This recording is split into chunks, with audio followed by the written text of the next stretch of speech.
andito po kami ngayon sa Costa Abril Resort.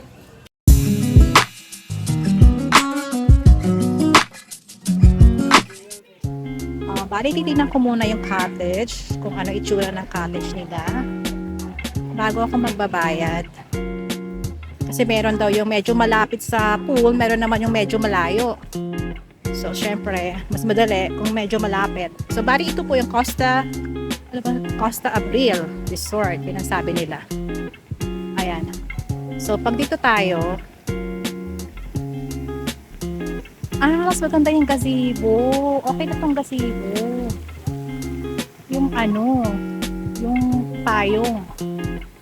Ayan po sila. So, medyo tahimik. Ito yung sinasabi nila na 1,300 daw na cottage na medyo malaki. Kaya nga lang madilim. So, mas prefer ko itong payong. Kaya yung sinasabi nilang payong lang. Mas maganda siya, mas malapit-lapit. Babalik na po ako doon para pagbigay ng payment. Kung gusto niyo malapit sa pambata, ito po malaki-laking cottage, yung table ni Pangwan, or etong 27.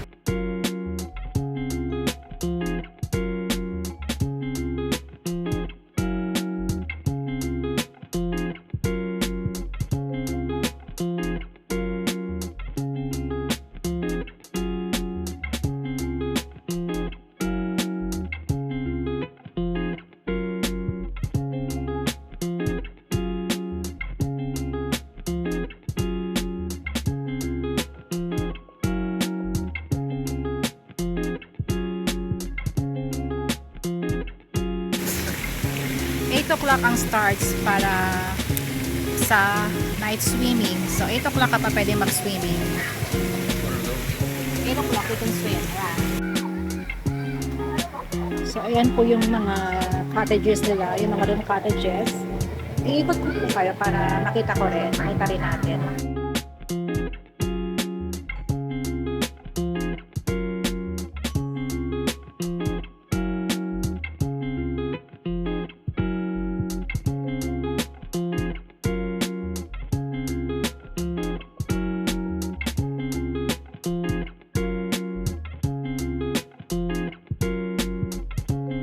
Bali dito may mga cottages pa po sila dyan. Ayan. So, aakit po tayo para makita natin. Ayan. Kailangan aakit tayo. So, aakit po ako. Medyo madulas kasi obviously basa. Yung swimming pool itong ating kinalulugaran ngayon.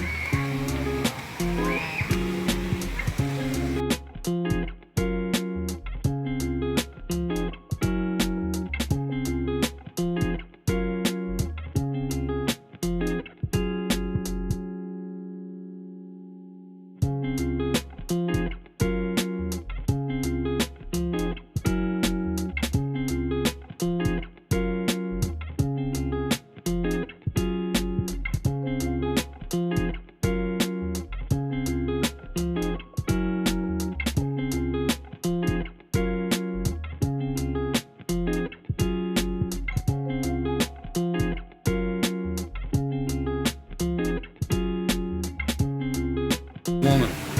They travel airplanes, trains, buses, expensive. They have 3, 4, 5 million. 5 million, and every time they go, it's first class and everything. The one they took today was from the Rocky Mountain to the Red Rocks. Denver, to Glenwood, to Grand Junction, and Moab. $1,100 a piece. There you go.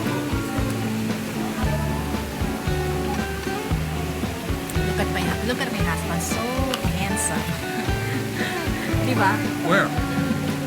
At his age, sa edad po niya, he still look young.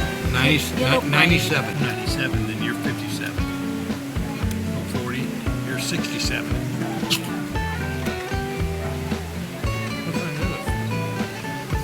7:44. So 8 o'clock pwede na pong makaligo. Pwede na mag-dive sa swimming pool. 8 o'clock. Medyo may tao na rin po sa kabila. Meron na.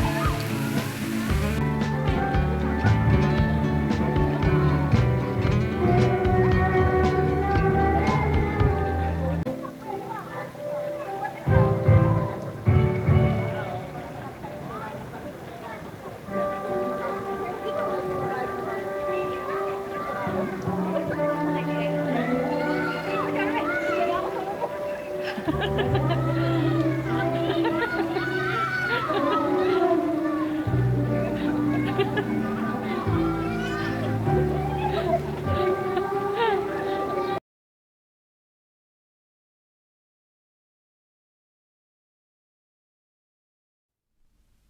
go.